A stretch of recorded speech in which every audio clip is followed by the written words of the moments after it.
Hi everyone, this is Dave. Now, if you've watched my videos for a long time, you'll know that I'm a watch collector. I wear a traditional wristwatch, and also if you watched my videos around the time of the launch of the Apple Watch, you'll know that I didn't in fact keep that smartwatch.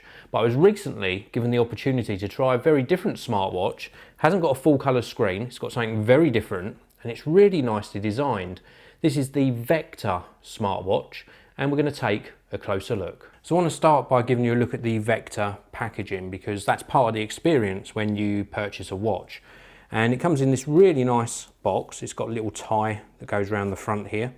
We've also got a gold piece of metal on the front of the box, and this sort of reflects the design of some of the watch faces, so that's really nice. And then if we open this up, you'll see that the watch is actually presented inside a cushion. It was a little bit difficult to get out, and actually it made marks on the leather strap, which was a bit of a shame. Then right at the bottom we've got a little pull tab. Pull this out and you've got access to some documentation and the included charger as well. And this is USB on one end and then a proprietary type connection that snaps on the back of the watch. We've got some connectors here, and that is a reasonable way of charging. It's a little bit fiddly to get it located into place, but it works well enough. You can see it's magnetic as well, so it actually pulls itself onto the back of the watch. So that's what the packaging looks like. Let's move on to the watch itself, and you'll see this has got a very different screen. It hasn't got the normal full colour screen, and this allows the battery life to be really good on this.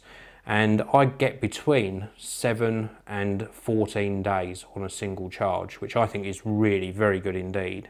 Sometimes it goes a little bit longer than that, but it just is a really good battery life, and that's purely because it's a low power device. The actual construction of this is very good. It feels like a very well made and well engineered casement, really nice indeed. You can see some nice smooth lines. We've got brushed and then polished effects to the metal as well, so a nice combination of finishes on the watch itself.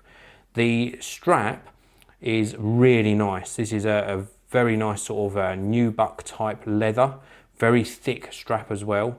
You can see the marks that the packaging made on it, which again was a bit of a shame, bit of a disappointment. If I'd purchased this at retail level and that happened, I'd be very disappointed. You can get it with different straps on as well. And then we've got a couple of keepers as well for the strap once it's on your wrist. And then if we look on the inside, you can see here this is genuine leather. We've also got the Vector logo just here, and we've also got the buckle which has got Vector engraved on it as well. If we look around the back, you can see some of the details. Again, the Vector logo. This is the Luna. We've also got those connectors there for the charger, which I'll just show you. You just pop this on and it sort of locates on the back of the watch. It's not too difficult, but I don't know, I just wish they all had wireless charging. We'll also notice that on the side here we've got 3 buttons, and they all do different things. They just allow you to interact with the watch really easily. So we are currently on one of the watch faces. This does connect to my smartphone as well to bring me notifications. I've got it disconnected at the moment, otherwise notifications will keep popping up whilst I'm recording. And we can sort of scroll through some different watch faces, and again these are all customizable. You can add in elements on the app and change the watch faces very easily.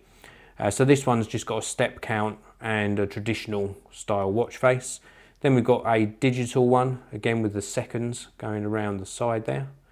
And then we've got another one here with lots of information on. And then we've got another one here with steps and calories built in. Really very, very nice. So we've got a nice choice between different watch faces. This one here has obviously got a timer, so we can do a stopwatch, so we can stop and start and then reset. And then if we go down again, you can see it does this jumping. That's because we've reached the end. There's no more screens to be accessed. So we can either go up manually like this, or we can push the button on the side here to go further in to edit in the watch face. So it's really very, very nice indeed. So let's just select that. I think a long press goes back, and then we can go all the way back up to the top. to the first watch face that we had on here. And again, it does that jump when you get to the top one, just to let you know you've got to the end of the selection process. So it does do nice notifications. We just get a nice notification across the middle here, or if we've got any events coming up, it tells us on the watch face. Very, very clear, nice viewing angles as well, and very legible in bright sunlight. So this is something that this watch does very well indeed. It wears very nicely. I think that Vector have got a nice balance between smartwatch and something that looks very, very classy indeed. So that's it for this video. I will just say that if I was choosing a smartwatch, I've looked at a couple recently and they have impressed me a lot more than the previous offering from manufacturers. So things are definitely getting better because the quality is improving. And I think that the Vector smartwatch is a really nice choice. So that's it for this video. If you've enjoyed it, please do hit that like button, please do subscribe, and I'll see you in another video very soon.